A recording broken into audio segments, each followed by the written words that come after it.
this beach hibiscus isn't doing very well at all. So what can I do about that? Well, I'll tell you what I'm going to do. I'm going to move it.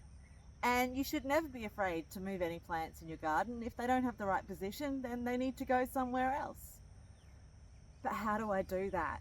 Well, if I had another spot in the garden that I thought was suitable, then I would have already dug the hole. But I think this one I'm going to move to, we have a little shack on the beach near here. I'm going to move it to the beach shack because it is a beach hibiscus and I just think it needs more drainage. So I'm going to pop it in this pot, assuming it's big enough for the root system. And I'm fairly confident that this one will transplant well because it's one that grows easily from cutting. And most plants that grow easily from cutting will tolerate some root disturbance. But you've got to be careful about your other Australian natives. They might not tolerate it so well. So let's have a look at how I do it. So I had a bit of a technology malfunction and I lost the first half of digging up the plant, but really most of that was going to be fast forwarded. So all you need to know from that part was that usually I start about 2/3 of the height of the plant away in the ground, because what you want to do is make sure you hit the root zone. So I usually have a look at the plant, figure out about 2/3 up, and then take that down and I start digging around there, and I go closer and closer until I start finding evidence of the roots, which you can see when the plant actually starts to move as you move the shovel through the soil. Let's keep going. These new leaves are beautiful, red and heart-shaped. Fantastic in salads. There we go. Oh, I almost got some movement there. I'm going to start going under now. Try to angle it so it's going underneath the plant.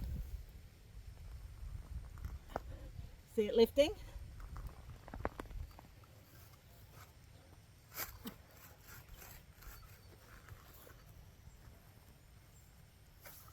This actually hasn't rooted very far into the soil, which might be why it's having trouble surviving, because it's been here for a couple of years and it just keeps putting out new leaves and then dying. Alright, what's that? That's a root from something else.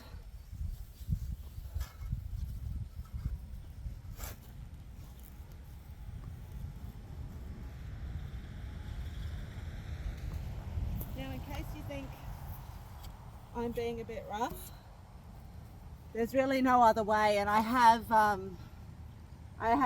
actually found that this hedge is a difficult spot for a lot of species. So I've already moved a couple of grevilleas that needed more drainage, and I've also moved some native gardenia. Alright, let's have a look at this root system. Okay, now that I can see it, I can see that it's rooting back this way, so I need to get the shovel in over there to try and keep as much of that root system intact as I can. As I said, this one grows from cuttings, which means that it does have the ability to recover after having its root system disturbed.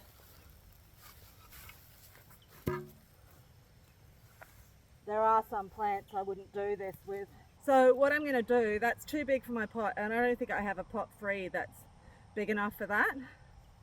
So what I'm actually going to do is, the wheelbarrow is full of water since this rain started, so I'm going to pop that into the wheelbarrow to try to reduce the shock, and then I'm going to get it into the ground by the beach side ASAP even. Thanks for watching. Let me know in the comments if you have any questions, if there's any species you want to ask about with this transplanting, or if you just want to say hello. I'd love to hear from you.